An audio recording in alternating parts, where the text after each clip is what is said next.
Camarade président Vladimir Poutine, camarade président chef d'État africain, camarades chefs de délégation, bonjour. C'est un honneur pour moi ce matin donc de prendre la parole ici et de vous passer donc le salut fraternel du peuple du pays des hommes intègres. C'est aussi le lieu pour moi, avant tout propos, de rendre grâce à Dieu, Dieu Tout-Puissant qui nous a permis de nous réunir ici ce matin en bonne santé pour parler de l'avenir et du bien-être donc de nos peuples. Je m'en vais m'excuser auprès des anciens que je pourrais vexer dans mes propos à venir. Africanité oblige, les droits d'aînesse, je me dois de m'excuser. Camarades, j'ai quelques questions donc de ma génération, mille et une questions qu'on se pose. Mais nous n'avons pas de réponse. Et il se trouve qu'ici, nous pouvons laver donc notre linge sale parce qu'on se sent en famille. On se sent en famille en ce sens que la Russie est une famille aussi pour l'Afrique.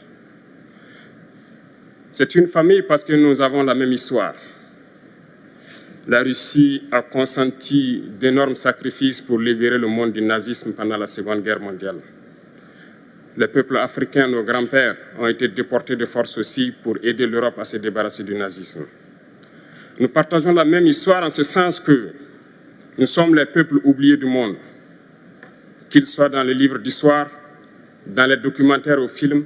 On tend donc à balayer le rôle prépondérant qu'a joué la Russie et de l'Afrique dans cette lutte contre le nazisme.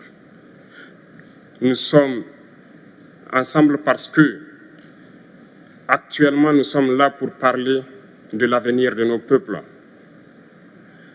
de ce qui va advenir demain, de ce monde libre auquel nous aspirons, de ce monde sans ingérence dans nos affaires internes. Nous avons les mêmes perspectives et je souhaite que ce sommet soit l'occasion donc de pouvoir tisser de très bonnes relations en vue d'un meilleur avenir de nos peuples. Les questions que mes générations se posent sont les suivantes, si je peux me résumer. C'est de ne pas comprendre comment l'Afrique, avec tant de richesses sous notre sol, avec une nature généreuse, de l'eau, du soleil en abondance, l'Afrique est aujourd'hui le continent le plus pauvre. L'Afrique est un continent affamé. Et comment se fait-il que les chefs d'État traversent donc le monde à mendier? Voici des questions que nous nous posons et que nous n'avons pas de réponse jusque-là. Nous avons l'occasion de tisser de nouvelles relations. Et j'espère que ces relations puissent être les meilleures pour donner un meilleur avenir à nos peuples. Ma génération me charge aussi de dire que, par ce fait de pauvreté, ils sont obligés de traverser l'océan pour essayer de rallier l'Europe. Ils meurent dans l'océan. Mais que prochainement, ils n'iront pas traverser parce qu'ils viendront devant nos palais pour chercher leur pitance quotidienne. Pour ce qui concerne le Burkina Faso, aujourd'hui, nous sommes confrontés depuis plus de 8 ans à la forme de manifestation la plus barbare, la plus violente du néocolonialisme, de l'impérialisme. L'esclavage qu'on tend encore à nous imposer. Nos dévanciers nous ont bien appris une chose. L'esclave qui n'est pas capable d'assumer sa révolte ne mérite pas que l'on s'apitoie sur son sort. Nous ne nous apitoyons pas sur nos sorts, on ne demande pas que quelqu'un s'apitoie sur notre sort. Le peuple burkinabé a décidé de lutter contre l'île terroriste en mesure de relancer son développement. Dans cette lutte, des vaillants peuples, des vaillantes populations se sont engagées à prendre les armes face au terrorisme, ceux que nous avons affectueusement appelés les VDP, des volontaires. Nous sommes surpris de voir les impérialistes traiter ces VDP de milices et de tout type. C'est décevant, parce qu'en Europe, lorsque des peuples prennent les armes pour défendre leur patrie, on les traite de patriotes. Nos grands-pères ont été déportés pour sauver l'Europe. Ce n'était pas avec leur consentement, contre leur gré. Et bien au retour, on se rappelle bien qu'à Tiaroy, lorsqu'ils ont voulu revendiquer leurs droits élémentaires, ils ont été massacrés. Cela ne fait rien donc. Lorsque nous, peuple, nous décidons de nous défendre, on nous traite de milices. Mais là n'est pas le problème.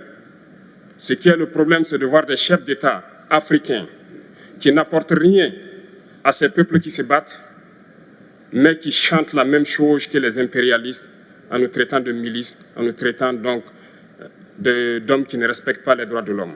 De quels droits de l'homme parle-t-on? Nous nous offusquons contre cela et c'est honteux. Il faut que nous, chefs d'État africains, nous arrêtons de nous comporter donc en marionnettes qui dansent à chaque fois que les impérialistes tirent sur les ficelles. Hier, le président Vladimir Poutine a annoncé donc l'envoi de céréales en Afrique. Nous sommes bien contents. Nous lui disons merci pour cela.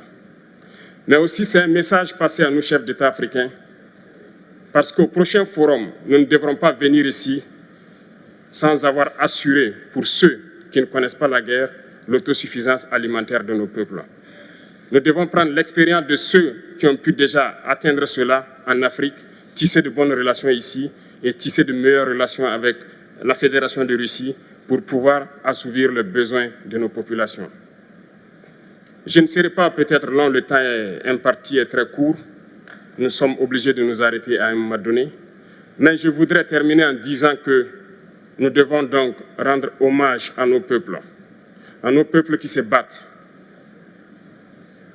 Gloire à nos peuples, dignité à nos peuples, victoire à nos peuples. La patrie ou la mort, nous vaincrons. Merci, camarades.